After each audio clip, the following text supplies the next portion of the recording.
प्यारे बच्चों, इस वीडियो में हम 12th क्लास हिस्ट्री का 9th लेसन शासक और विभिन्न इतिवृत्त सीखने जा रहे हैं। इस लेसन की ये थर्ड वीडियो है। इसके पहले की 2 वीडियो में हमने पाठ को सीखा हुआ है। अब बाकी बचे हुए पाठ को हम इस वीडियो में समझेंगे। तो चलिए शुरू करते हैं। मुगल अभिजात वर्ग के विशिष्ट अभिलक्षण क्या थे? बादशाह के साथ उनके संबंध किस तरह बने? यहाँ हम अभिजात वर्ग को समझेंगे और उनकी क्या विशेषता थी, इसको सीखने जा रहे हैं। तो अकबरनामा जो अबुल फजल के द्वारा किताब लिखी गई है, इस अकबरनामा में मुगल साम्राज्य का इतिहास लिखा हुआ है। इस अकबरनामा के अनुसार मुगल साम्राज्य की जो पूरी ताकत है वो पूरी तरीके से बादशाह में निहित होती थी, यानी सारी ताकत बादशाह के पास होती थी। ऐसा हमें अकबरनामा को पढ़ने से पता चलता है। तो बादशाह में पूरी ताकत होती थी और जो बाकी राज्य था वो बादशाह के आदेशों का पालन करता था। मुगल राजतंत्र में कई संस्थाएं प्रभावी कार्य करती थी, यानी बादशाह के आदेशों का पालन करने के लिए कई सारी संस्थाएं बनी हुई थी और उन संस्थाओं के माध्यम से बादशाह के आदेशों का पालन होता था। अब इन संस्थाओं में अधिकारी लोग काम करते थे। तो मुगल राज्य में अधिकारियों का एक दल था जिसे इतिहासकारों ने सामूहिक रूप से अभिजात वर्ग कहा है।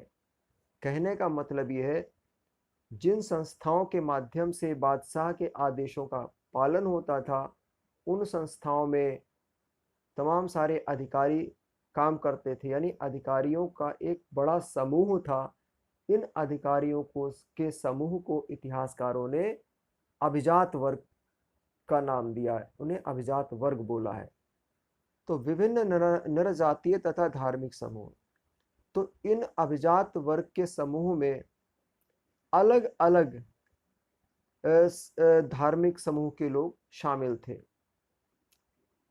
इस बात का विशेष ध्यान रखा जाता था कि अलग अलग समूह के लोगों में से कोई भी समूह इतना बड़ा ना हो जाए जो राजा की सत्ता को चुनौती दे सके।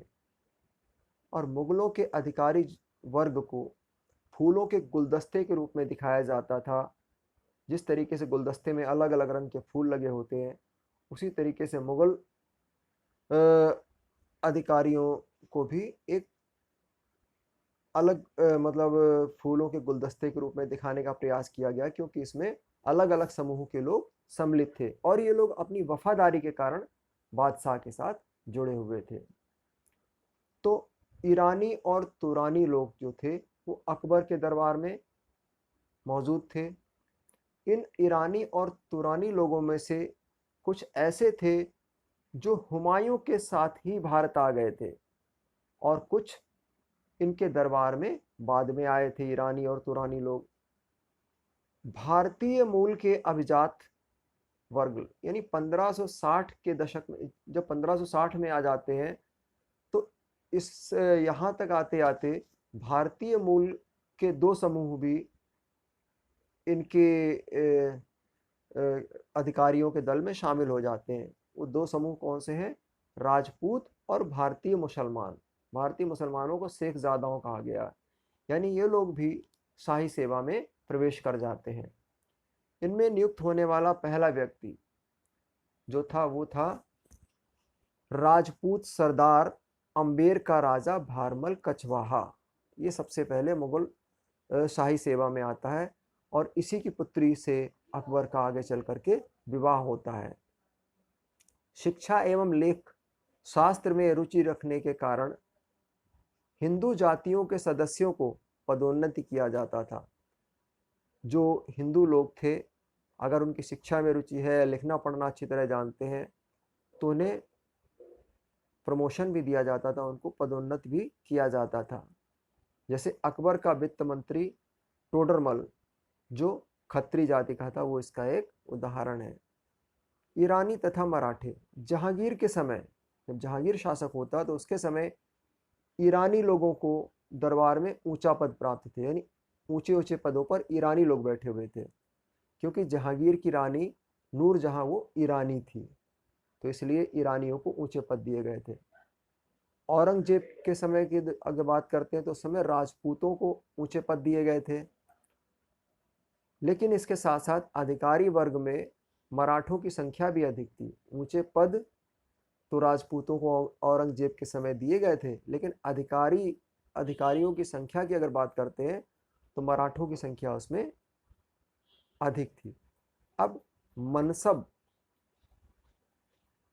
सभी सरकारी अधिकारियों के दर्जे, मनसब माने होता पद, पोस्ट, तो सभी सरकारी अधिकारियों के जो दर्जे थे यानी उनकी जो जगह थी, जो उनके पद थे, वो दो तरह के थे।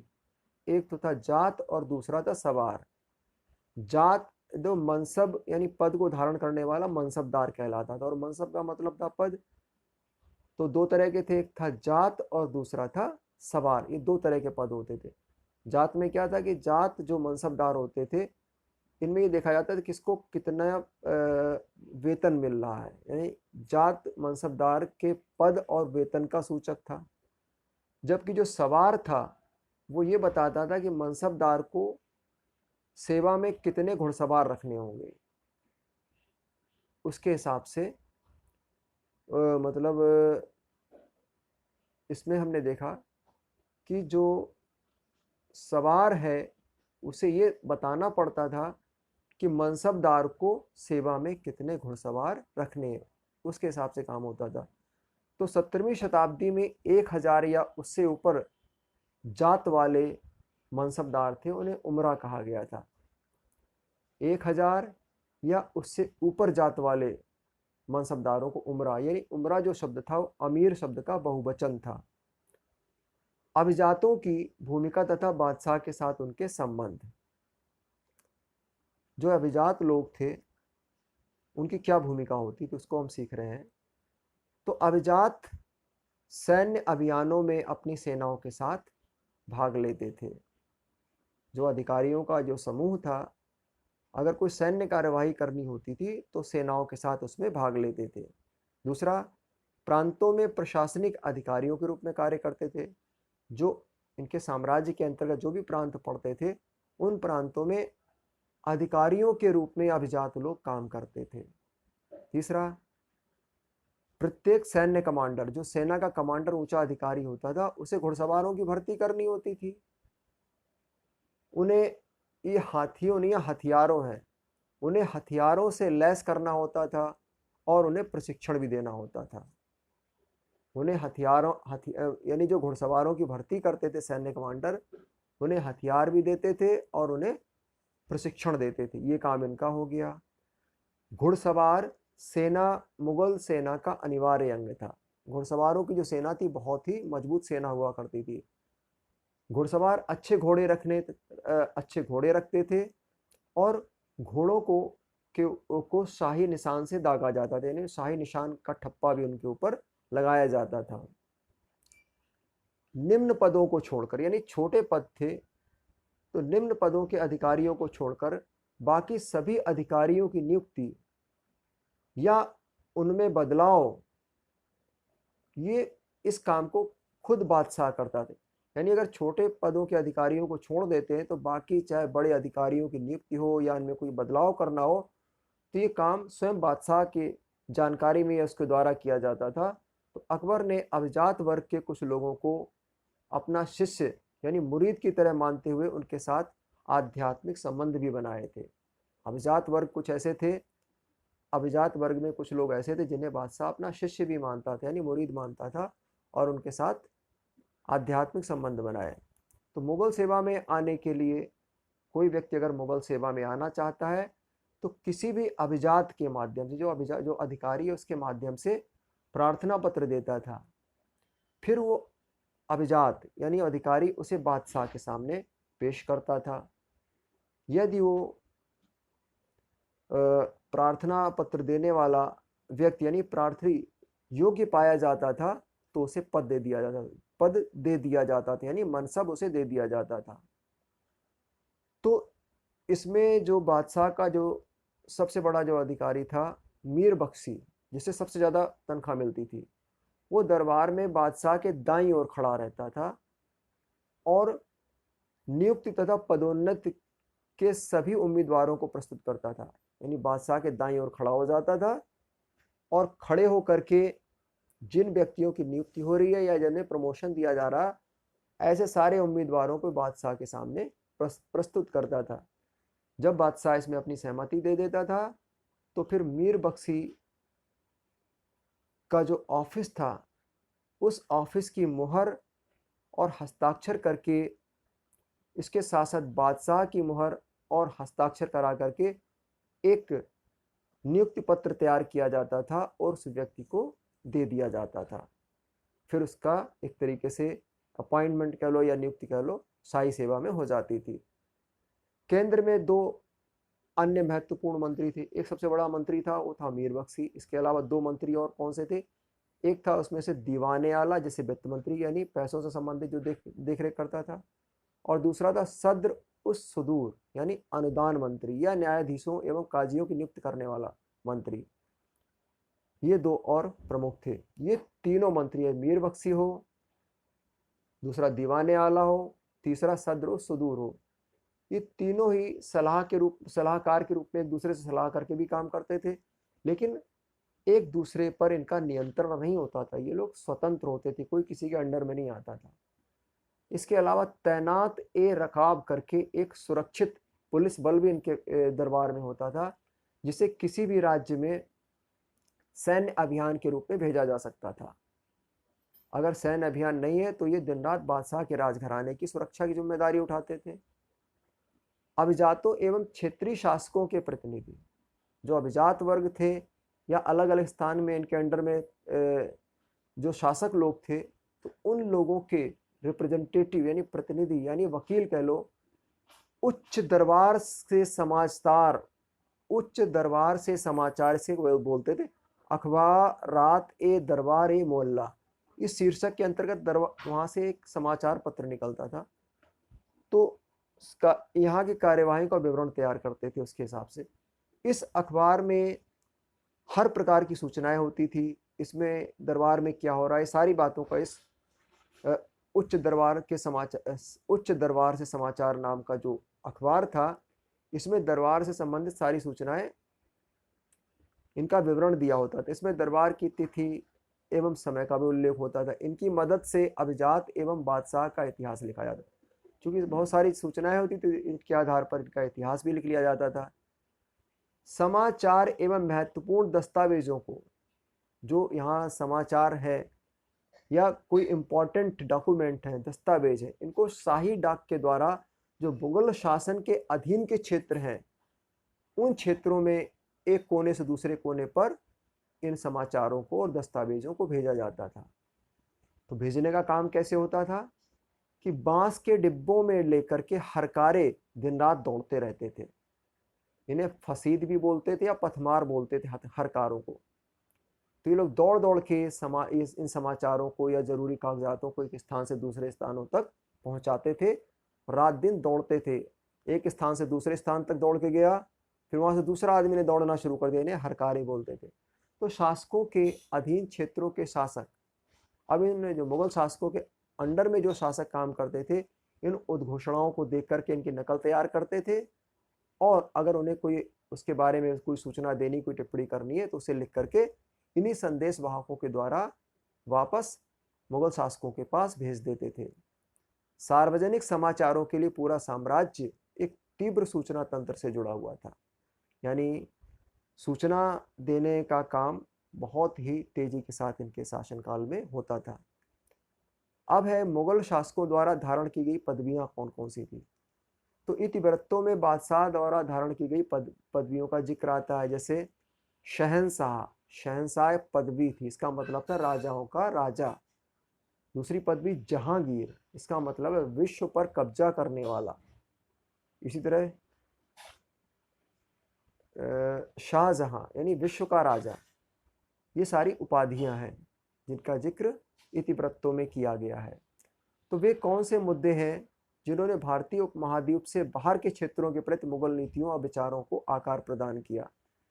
तो उपमहाद्वीप के बाहर के क्षेत्रों के प्रति यानी भारतीय उपमहाद्वीप के बाहर का जो इलाका था, तो उनके प्रति मुगल नीतियों और विचारों को आकार प्रदान करने वाले मुख्य मुद्दे ये हैं। जैसे पहला कि सामरिक महत्व की चौकियों पर नियंत्रण, यानी कुछ चौकियां बनाई जाती सुरक्षा की दृष्टि से, उन पर नियंत्रण करना भी एक तरीके से मुगल नीतियों का हिस्सा होता था। जैसे कि मुगल राजाओं तथा ईरान एवं तुरान के पड़ोसी देशों के बीच राजनीतिक संबंध हिंदू कुश पर्वत द्वारा निर्धारित सीमाओं के नियंत्रण पर निर्भर करते थे। यानी कि हिंदू कुश पर्वत जो पड़ता है, उस पर्वत पर जो यानी हिंदू कुश पर्वत की सीमाओं पर जो चौकियां बनी हुई है, उन चौकियों पर किसका नियंत्रण है, इस बात पर भी दूसरे इलाकों से संबंध मुगल शासकों के निर्भर करते थे। तो भारतीय उपमहाद्वीप में आने के लिए सभी विजेताओं को उत्तर भारत तक पहुंचने के लिए हिंदू कुश को पार करना पड़ता था। अगर ऊपर से कोई इधर आता था तो उसे हिंदू कुश पर्वत को पार करके यहाँ आना होता था। तो ये सुरक्षा की दृष्टि से स्थान बहुत ही महत्वपूर्ण था। इसलिए मुगलों ने खतरे से बचने के लिए चौकियां विशेषकर काबुल और कंधार में स्थापित की। काबुल और कंधार जो अफगानिस्तान का हिस्सा है, वहां पर मुगल शासकों ने चौकियां बनाई सुरक्षा की दृष्टि से। कंधार सफावियों और मुगलों के बीच झगड़े की जड़ था। जो कंधार का इलाका था, तो सफावी लोग कहाँ, ईरान के लोग थे। तो मुगलों और ईरानियों के बीच जो झगड़े की जड़ था वो क्या था, कंधार। तो यह किला नगर शुरू में हुमायूं के अधिकार में था। कंधार का जो इलाका था पहले शुरू में तो हुमायूं के पास था, लेकिन 1595 में अकबर ने इसे फिर से जीत लिया था। बीच में ये ईरानियों के कब्जे में चला गया था। यद्यपि सफावियों ने अपने संबंध मुगलों के साथ बनाए रखे, लेकिन वे कंधार पर अपना दावा करते रहे। संबंध तो इन्होंने बिगड़ने नहीं दिए मुगलों के साथ ईरानियों ने, लेकिन कंधार पर अपनी दावेदारी पेश करते रहे। 1613 में जहांगीर ने ईरानी शासक शाह अब्बास के दरबार में एक दूत भेजा था। किसने भेजा था? जहांगीर ने। ईरानी शासक उस समय था शाह अब्बास, वहां दूत भेजा था। इसका उद्देश्य कंधार पर मुगल अधिकार की वकालत करना था, क्योंकि उस समय मतलब इसलिए उद्देश्य से भेजा था कि जो कंधार है वो उस पर मुगलों का अधिकार है, लेकिन इसमें वो सफल नहीं हो पाया। उस समय वो ईरानियों के पास था। 1622 में सफावी सेना ने कंधार पर घेरा डाला। मुगल सेना तैयार नहीं थी, वह पराजित हुई और उसे किला और नगर सफावियों को सौंपने पड़े, यानी कंधार पूरी तरीके से ईरानियों के पास चला गया। अब दूसरा है ऑटोमन साम्राज्य, तीर्थयात्रा और व्यापार। ऑटोमन साम्राज्य के साथ, ऑटोमन साम्राज्य जो उपमहाद्वीप के बाहर जो फैला हुआ था, उस साम्राज्य के साथ मुगलों के संबंध का जो उद्देश्य था वो ऑटोमन साम्राज्य के कब्जे वाले क्षेत्रों में व्यापार अच्छा चलता रहे, वहाँ तीर्थ यात्राएं स्वतंत्र रूप से होती रहें, इस बात पर उनका संबंध निर्धारित करता था। क्योंकि मक्का और मदीना भी ऑटोमन साम्राज्य के अंतर्गत आते थे। तो मुगल बादशाह प्रायः इस क्षेत्र के साथ अपने संबंधों को धर्म और व्यापार के मामलों से जोड़ता था। वे लाल सागर के बंदरगाह, लाल सागर में बंदरगाह पड़ता, उसका नाम था अदन और मोखा, वहां से बहुमूल्य वस्तुओं का निर्यात होता था। तो इसके प्रोत्साहित करते थे और इनकी बिक्री से जो आय प्राप्त होती थी, उस आय को उस इलाके के धार्मिक स्थलों में लगा देते थे और फकीरों को दान में दे देते थे। हालांकि जब औरंगजेब आता है तो इस जो धन अरब में भेजा जाता था, इसको उसने दुरुपयोग माना। उसने कहा कि इस धन का जो वितरण है उसे भारत में करना चाहिए। उसने भारत में इस धन के वितरण का समर्थन किया, क्योंकि उसका मानना था कि यह भी वैसा ही ईश्वर का घर है जैसा कि मक्का। यानी जिस धन को पहले अरब प्रदेशों में भेजा जाता था वो भारत में प्रयोग होने लगा। अगला है मुगल दरबार में जेसुइट धर्म प्रचारक। यूरोप को भारत के बारे में जानकारी, यानी यूरोपीय लोग जो थे उनको भारत के बारे में जानकारी कैसे मिलती है? वो जेसुइट धर्म प्रचारकों के माध्यम से मिलती है, यात्रियों और व्यापारियों के माध्यम से मिलती है। यानी यूरोप में भारत के बारे में जानकारी सबसे पहले जो जेसुइट धर्म का प्रचार कर रहे थे, या जो यात्री लोग आते थे, या जो व्यापार करने के लिए आते थे, इनके माध्यम से यूरोप वाले लोगों को भारत के बारे में जानकारी हुई। तो 15वीं सदी के अंत में पुर्तगाली व्यापारियों ने देश के तटीय नगरों में व्यापारिक केंद्र स्थापित किए। सबसे पहले 15वीं शताब्दी में पुर्तगाली लोग यहाँ व्यापार करने आते हैं। तो पुर्तगाली जो राजा था वो भी धर्म प्रचार करने वाली जो संस्था थी, यानी सोसाइटी ऑफ जीसस, जिसे शॉर्ट में जेसुइट बोलते हैं, को धर्म प्रचार करने में सहायता कर रहा था। पुर्तगाली राजा भी सोसाइटी को मदद कर रहा था। 16वीं सदी में भारत आने वाले जेसुइट लोग व्यापार एवं साम्राज्य निर्माण में हिस्सेदारी निभा रहे थे। तो जो भारत में आने वाले जो जेसुइट लोग थे, ये लोग यहाँ व्यापार और साम्राज्य निर्माण में अपना योगदान दे रहे थे। अकबर जो उस समय शासक था यहाँ का, वो ईसाई धर्म के बारे में जानना चाहता था, इसलिए उसने जेसुइट पादरियों को निमंत्रण भेजा, और निमंत्रण देने के लिए उसने अपना दूत मंडल गोवा भेज दिया, यानी अपने दूतों को भेज करके पादरियों को अपने दरबार में बुलाया। तो पहला जो जेसुइट शिष्टमंडल है, यानी पादरियों का शिष्टमंडल, 1580 में फतेहपुर सीकरी में आता है, जहाँ पर मुगल का दरबार लगता था। वो शिष्टमंडल वहाँ 2 वर्ष तक रहता है। इन जेसुइट लोगों ने ईसाई धर्म के विषय में अकबर से बातचीत की, और इनकी अच्छाइयों पर उलमा से उनका वाद विवाद हुआ। यानी अकबर ने इनकी अच्छाइयों को जा रहा, अपने उलमाओं के साथ उनसे वाद विवाद भी करवाया। लाहौर के दरबार में 2 और शिष्टमंडल आते हैं। जब लाहौर की इनकी राजधानी चली जाती तो वहाँ 2 शिष्टमंडल आते हैं, जैसे 1591 में और दूसरा 1595 में। तो जेसुइट विवरण अकबर की सोच पर गहरा प्रभाव डालते थे। जो जेसुइट जो बातें कहते थे, उन बातों से अकबर की सोच पर बहुत गहरा असर पड़ता था। इन्हें अकबर के सिंहासन के काफ़ी नज़दीक का स्थान दिया गया था। वे उसके साथ अभियानों में भी जाते थे तथा बच्चों को शिक्षा भी देते थे, ये जेसुइट धर्म प्रचारक लोग। अब है कि अकबर के विचार किस तरह परिपक्व हुए, यानी उनके सोचने के तरीके में कैसे मैच्योरिटी आई।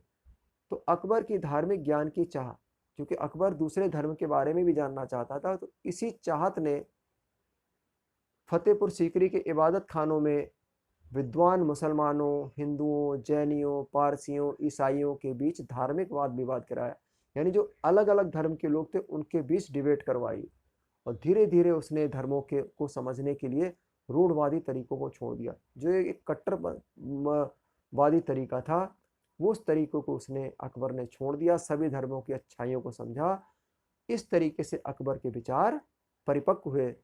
तो इस तरीके से बेटा हम लोगों ने इस लेसन को पूरा समझा है इन 3 वीडियो में। तो मैं उम्मीद करता हूँ कि आप सभी लोगों को ये पाठ अच्छी तरह से समझ आया होगा। धन्यवाद।